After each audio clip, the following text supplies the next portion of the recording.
यहाँहरू सम्पूर्णलाई अझै एउटा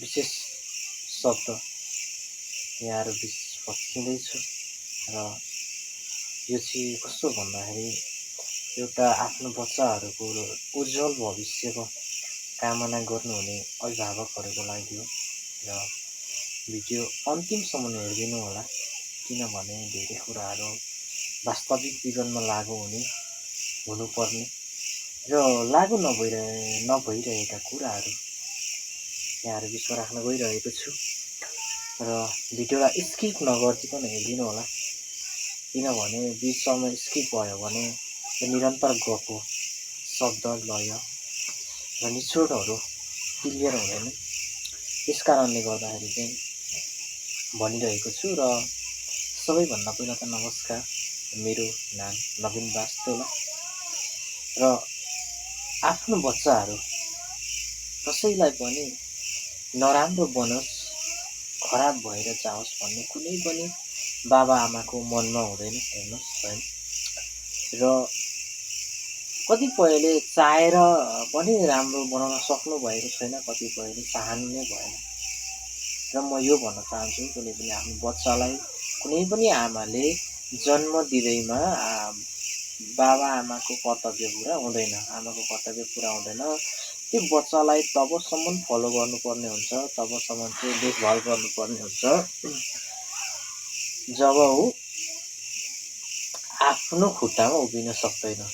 उसलाई सही अनुशासन, सही संस्कार, सही शिक्षा र सही बाटो देखाउन सक्नु नै असल अभिभावकको जिम्मेवारी, दायित्व हुने गर्छ। त्यस कारणले गर्दा मैले आफूले यो उमेरसम्म अहिलेसम्मका अनुभवहरू, देखिएका कुराहरू र भोगेका जुन हुनुपर्ने भइ नराखेका कुराहरू चाहिँ यहाँहरू बिचमा सूचना स्वरूप राख्न गइरहेको छु। र कस्तो छ भन्नुहुन्छ भने,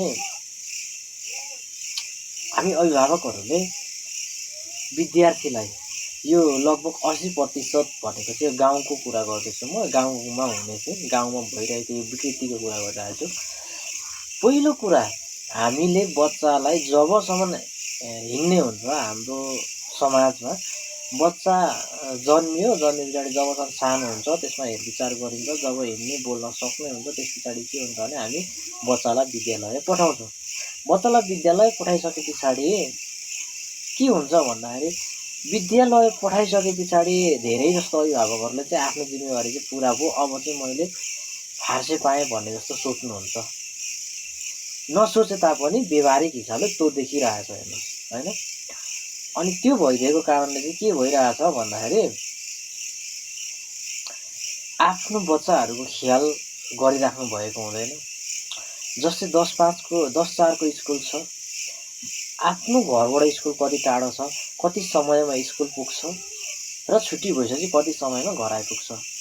र आज मेरो छोरोले या छोरीले के पढ्यो, हिजोभन्दा आजले के सिकिरह्यो स्कुलबाट, र आज कस्तो खालको चाहिँ क्रियाकलापहरू भयो विद्यालयमा भनेर चाहिँ अधिकांश अभिभावकहरूले चाहिँ सोध्नु हुँदैन बच्चालाई र यसको जानकारी नै लिनु हुँदैन। सिर्फ उहाँहरूले के त भन्दा, त्यो समयमा स्कुल पठाएको छु, मेरो बच्चा जान्ने हुन्छ, मेरो बच्चाले भोलि केही गर्छ भन्ने आश्वासनहरू चाहिँ धेरै मात्रामा भइरहेको छ। र कस्तो हुन्छ भन्नुहुन्छ भने, आफ्नो बच्चाहरूको लागि सबभन्दा ठुलो पाठशाला भनेको चाहिँ हाम्रो घर हो। किनभने हाम्रो घरको संस्कार, बोली वचन सबै थोकले गर्दाखेरि नै कस्तो खालको बच्चा हो, बच्चाको ह्याबिट, उसको बानी बेहोरा कस्तो हुन्छ भन्दा चाहिँ बाबुआमामा भर पर्ने कुरा गर्छ। हाम्रो घरमा हामी कस्तो व्यवहार गर्छौँ त्यस्तै खालको हाम्रो बच्चाहरू हुने गर्छ। र त्यस पछाडिको कुरामा बच्चाहरूलाई स्कुल पढाइसके पछाडि ठिक छ, क्रियाकलापहरू पनि हेर्ने, अनि त्यस पछाडि बच्चालाई पढ्न लगाउने। र अर्को इम्पोर्टेन्ट महत्त्वपूर्ण कुरा के छ भन्नुहुन्छ भने, बच्चालाई पढ्न लगाएर चाहिँ बच्चाले पढ्दैछ भनेर अभिभावक ढुक्क परिराख्नु भएको हुन्छ धेरै मात्रामा चाहिँ। किन भन्दाखेरि, हामी कसैले पनि आफ्नो बच्चाहरूलाई चाहिँ कति समय, कति घन्टा पढ्दैछ, कति दिन नै पढ्दैछ त्यसले केही पनि फरक पार्दैन। हाम्रो बच्चाको फरक यस कारणले पार्छ, शिक्षामा सुधार यस कारणले हुन्छ कि 2 घण्टा पढ्दा 2 घण्टाभन्दा पहिला कतिको सुधार थियो र 2 घण्टा पढिसके पछाडि कति मात्रामा चाहिँ उसले थप सुधार ल्यायो, यो हेर्न एकदमै जरुरी छ।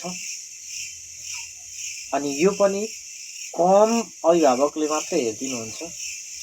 र त्यस पछाडि के छ भन्दाखेरि स्कुल गइरहेको छ निरन्तर। कतिपय स्कुलमा विद्यार्थीहरू अभिभावकलाई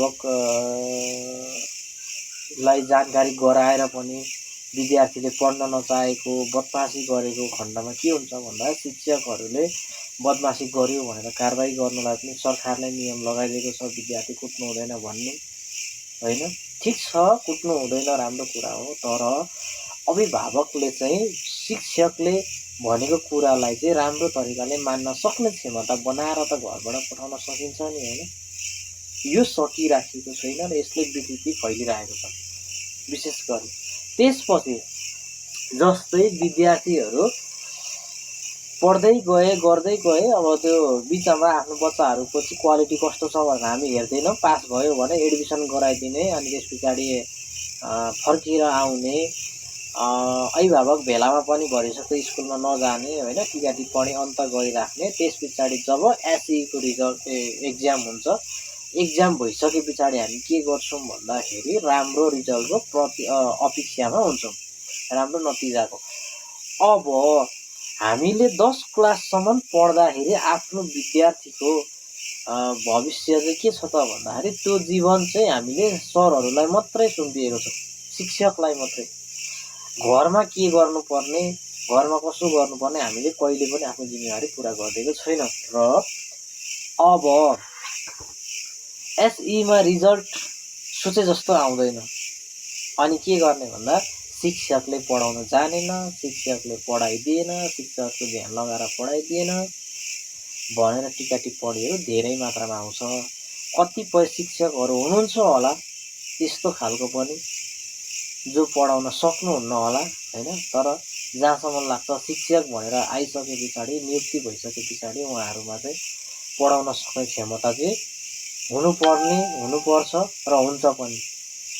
किनभने विद्यार्थीले पढ्न चाहेको खण्डमा शिक्षकले पढाउन सक्नुहुन्छ, तर हामीले हाम्रो विद्यार्थीलाई नै राम्रोसँग पढ्नुपर्छ भन्ने सिर्जना वातावरण गराउन सकेन भने, घरको वातावरणले त्यो सिर्जना गरिए भएन भने चाहिँ कसरी चाहिँ राम्रो रिजल्ट आउँछ त। हामीले त्यहाँनिर गएर चाहिँ सरलाई, शिक्षकलाई मात्रै दोषेर मात्रै पनि हुँदैन, यो जिम्मेवारी आफ्नो पनि हो। हामी सबै मिलेर चाहिँ बच्चाहरूको उज्जवल भविष्यको कामनाका साथ हामी अगाडि बढाउन सक्छौँ भनेर चाहिँ यो बुझ्न एकदमै धेरै जरुरी छ, जुन हाम्रो समाजमा 80-90% चाहिँ यो बुझ्नु भएको छैन। र त्यस पछाडि अर्को एउटा महत्त्वपूर्ण कुरा के छ भन्नुहुन्छ भने एसई पछाडि जस्तै 40 जना एउटा मानिलिउँ एउटा नर्मल स्कुलमा, अब गाउँघरमा चाहिँ धेरै विद्यार्थीहरू पनि भइरहँदैनन्, 40 जना विद्यार्थी एउटा क्लासमा छन्। हाई लेभलको कुरा गर्दैछु म, कतिमा त 30-35 जना पनि 25-30 जना पनि हुन्छ। अब त्यो 40 जना विद्यार्थीमा 20 जनाले पास गर्यो। अब 20 जनाले पास गरिसके पछाडि त्यहाँनिर के छ भन्नुहुन्छ भने 20 जनामा गइसकेपछि त अब पहिलो दोस्रो तेस्रोको आधारमा चाहिँ अब जिपिए त्यहाँनिर काउन्ट हुन्छ। अब मानिलिउँ 10 जना विद्यार्थी राम्रो छ, 10 जनाले साथीको या सपोर्टमा या केही अब होइन के को सपोर्टमा चाहिँ जसले कुनै साधनको युजमा चाहिँ युज गरेर चाहिँ उसले चाहिँ पास गरेको हुन्छ। अनि अब त्यो 10 जना विद्यार्थी जुन राम्रो क्वालिटीमा चाहिँ राम्रो जिपिए लिएर पास गरेको छ, त्यो विद्यार्थीलाई चाहिँ त्यो विद्यार्थीको अभिभावकले चाहिँ के गर्नुहुन्छ त भन्दाखेरि यो मेरो बच्चाले राम्रो मार्क्स ल्यायो, अब यो स्कुल मेरो बच्चाको लागि छैन, मैले अर्को विद्यालयमा सिफ्ट गर्नुपर्छ भनेर जुन एउटा स्कुलको नाम राख्न सक्ने विद्यार्थीलाई चाहिँ के हुन्छ भन्दाखेरि चाहिँ टाढा सहरको स्कुलमा एउटा आफैमा एउटा प्रतिष्ठित स्कुलमा विद्यालयमा लगभग अब आफ्नो क्षमता अनुसारको लिएर जानुहुन्छ।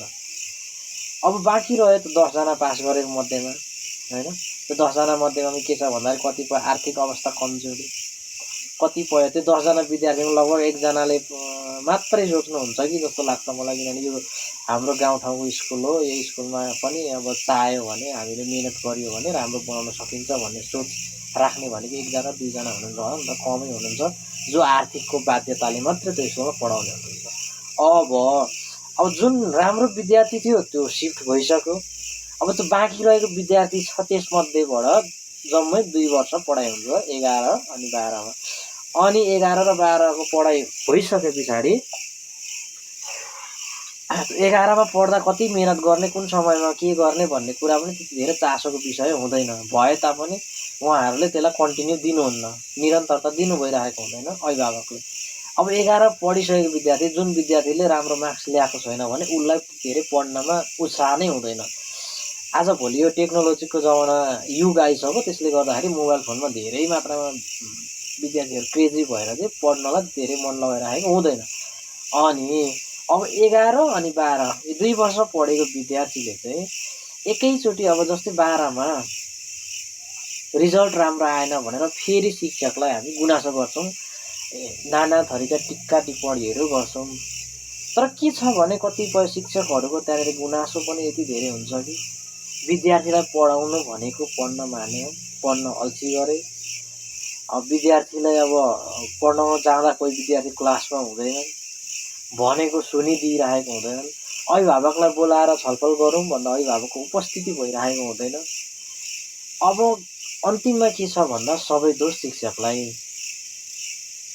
तर त्यो अरूलाई दोष लाउनुभन्दा अगाडि कमसेकम एकचोटि आफूतिर फर्केर हेर्दा मैले केही गल्ती गरेको छु कि, वा मेरो जिम्मेवारीले पो पुरा नभए, मेरो जिम्मेवारी पुरा नभएर पो यो यस्तो भइरहेको छ कि, सम्पूर्ण जानकारी आफूमा लिएर चाहिँ अरूलाई दोष लाउने भन्दा अगाडि चाहिँ समस्याको समाधान गर्न पाएदेखि चाहिँ गरेदेखि सबै सम्पूर्ण अभिभावकहरूले चाहिँ आफ्नो जिम्मेवारी पुरा गरिदिएदेखि यस्तो कुनै पनि हुँदैन थियो। धेरैभन्दा धेरै अब जेनेरेसनहरू, अब अपकमिङ आउने जेनेरेसनहरू चाहिँ एकदमै राम्रो शिक्षा सुधारमा गइरहेको हुन्थ्यो। अब अहिले अब मानिलिउँ अब भर्ना गर्ने विद्यार्थीको अभिभावकहरू जहाँसम्म पढ्दै नपढ्नु भएको कमै हुनुहुन्छ होला र बुझ्नुपर्ने पनि उहाँहरूले नै हो। अनि त्यसरी बुझ्ने मान्छेले पनि नबुझे जस्तो गर्दाखेरि साह्रै गाह्रो हुन्छ। र म सम्पूर्ण अभिभावकहरूलाई के भन्न चाहन्छु भने आफ्नो बच्चाको उज्जवल भविष्य मनमा लिएर मात्रै हुँदैन, व्यवहारले पनि जनाउनु पर्ने हुन्छ। र हामी सबैले आफ्नो बच्चाहरूको लागि आफ्नो बच्चाको भविष्यको बारेमा सम्पूर्ण अभिभावकले सोचियो भने कसैले कसैलाई दोष लाउनु आवश्यकता छैन। सोचे जस्तो रिजल्ट आउँछ, सोचे जस्तो क्वालिटी आउँछ, यही भन्न चाहन्छु। र यो मेरो युट्युबको फर्स्ट भिडियो हो। यहाँहरू सम्पूर्णलाई धेरैभन्दा धेरै सब्सक्राइब सेयर गरिदिनु होला र सब्सक्राइब पनि गरिदिनु होला र लाइक गरिदिनु होला। यदि चित्त नबुझेका र कुनै अब बुझ्न चाहनु भएका यस्तै सम्बन्धी कुनै पनि कथा सम्बन्धीहरू पनि मैले धेरै लेखेको छु, अपलोड गर्न बाँकी छ भिडियो। कथाहरू भयो होइन, अब दाजुभाइको कथा, बाबाआमाको कथाहरू, यस्तो सम्पूर्णहरू र शिक्षा सम्बन्धीकै धेरै कुराहरू लिएर आउनेछु यहाँहरू बिचमा। र मन पराइदिनु होला र बिचमा कुनै गल्ती केही नराम्रो शब्दहरू प्रयोग छ भने माफ पनि गरिदिनु होला भन्दै यहाँहरू बिच सूचना स्वरूप यो भिडियो पस्केको थिएँ। र सबभन्दा धेरै धेरै धन्यवाद यहाँहरूलाई, किनभने अन्तिमसम्म हेरेर साथ दिनुभयो।